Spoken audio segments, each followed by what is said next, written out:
When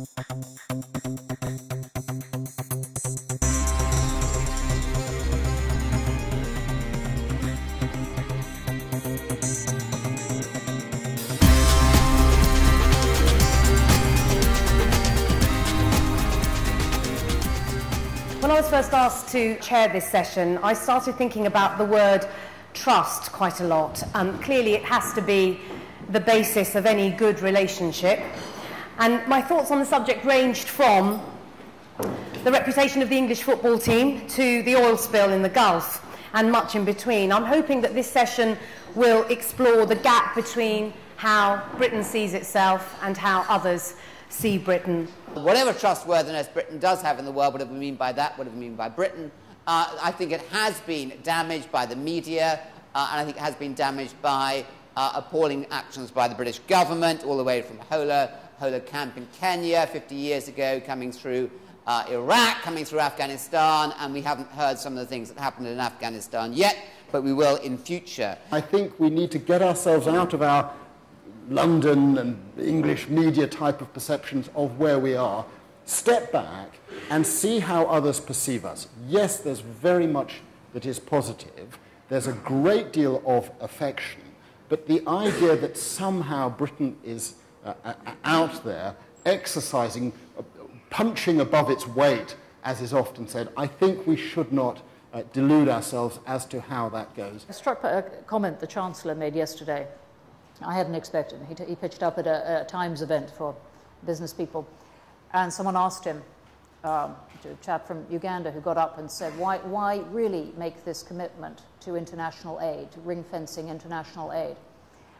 And he gave a much more personal reply than I, for one, had expected. And he said, look, we've made a commitment. We, as a country, have made a commitment to 0.7% of GDP will go on international aid, and we have a moral commitment to honour that obligation.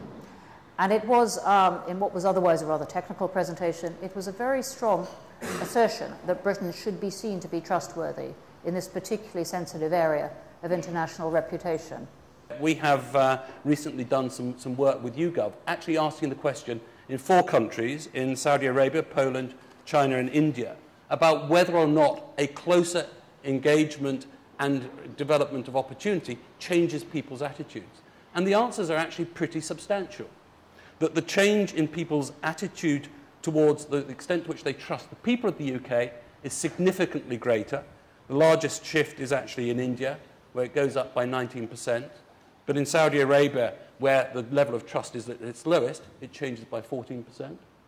But interestingly also, the change in the trust for a government is even greater than the change in trust for people. One of the curiosities of the coalition agreement that no one has homed in on is, if you look at the section on foreign relations at about page 24 or something, they go through the new indicators of governing principles on Britain's foreign relations. 2 points. Firstly, the US comes way down and barely even gets a mention. Doesn't India come up fairly high? India, yeah. All of a sudden we're going to build a special relationship with India. So I'm thinking, so where did that come from? I mean, who put that into the coalition agreement, and why all of a sudden is there now a focus, I don't know if there's anyone here from India, but where did that come from, and what does that say about the last 10 years? Part of the problem that we have in all this sense about looking around the world and asking the question, where are our friends, is we assume that nothing actually changes. The truth of the matter is that you actually have to constantly reinvest generation after generation in those relationships.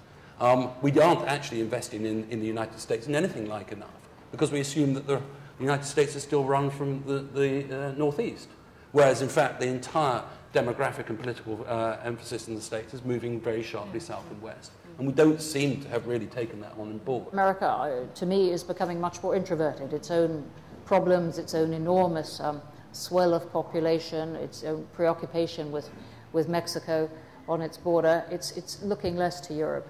And the special relationship, to me, is fading. It's still there, but language will take you a long way. A shared sense of history will take you a long way, but way, way down on where it was 20, 30 years ago. I want to just explore a little bit the relationship between Britain and Muslims around the world, and Britain and, you know, the relationship between British Muslims and their place in this society and how that affects our security and how it affects security in the world. I couldn't do the job that I do acting for these governments as an American. It's been made very clear to me time and time again, because America is perceived to be too threatening, whereas Britain is not. And although there is anger in that part of the Muslim and Islamic world towards what has happened, there remains a very strong sense of affection that I find curious, but which I think is positive. If good can come out of Iraq, if we can somehow re-establish that we don't have this point, that we don't have a selfish interest in the world, that there is something benign about Britain, if we can somehow modify militant evangelical Christianity so that we can become more tolerant and more accepting of other countries. There is much in our culture, in our traditions, in our society, in our universities, in our BBC, our British Council, our education system, which could be a force for the good, precisely because the English language is so prevalent in the world, that we should be optimistic. I don't want to be pessimistic, would be my sense, for trust in the world. We still have a role to play, which I think is above our weight. And no one's mentioned humour. Yes, of course. Yeah. No one has mentioned humour. You'd be amazed in these tense intergovernmental negotiations and these bilateral relationships. A sense of humour is an incredibly important tool, and the British are very good at doing humour in complex, tense, difficult situations. And that's about language. Yeah. And it's about cultural understanding. Totally agree. And no one's mentioned it for the last 3 years because we've had Gordon Brown in charge.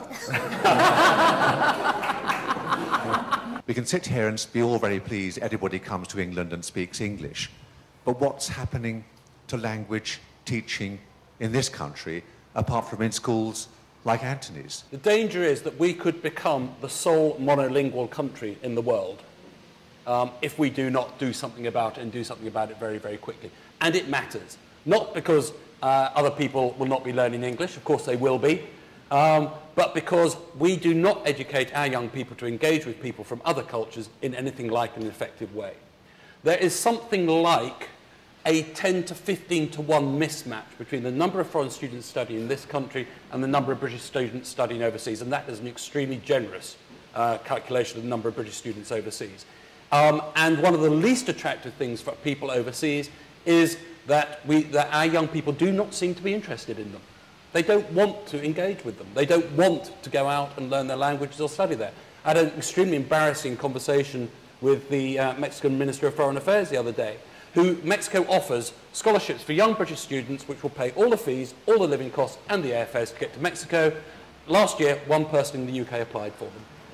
I wondered what you thought the Savile inquiry shows about Britain's capacity to examine and attempt to address previous mistakes, also in light of the Chilcot inquiry ongoing.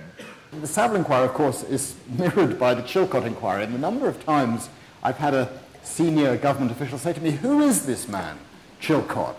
Who are these people?" Because everyone is interested in this process, and they're struck by the very British way in which this inquiry takes place. I mean, it's only in a British inquiry that you would have someone like Baroness Prakash or others who would begin every single question by saying, "I'm sure this is a ridiculous question, and I'm sure there's a very simple answer, but I'm still going to ask the question."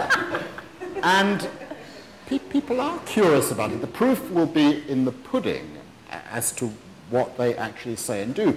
But the process of publicly going through a Prime Minister, a former Prime Minister coming forward, I think is significant, is impressive, and it has been done in a very accessible way. So these are ways in which Britain does things that I think do resonate in other parts of the world. We could go on for at least another hour, I'm certain. And I'm not even going to come up with any concluding remarks because we've run out of time completely. So my thanks to Dr. Anthony Selden, Philippe Sands, Bronwyn Maddox and Martin Davison, and to you.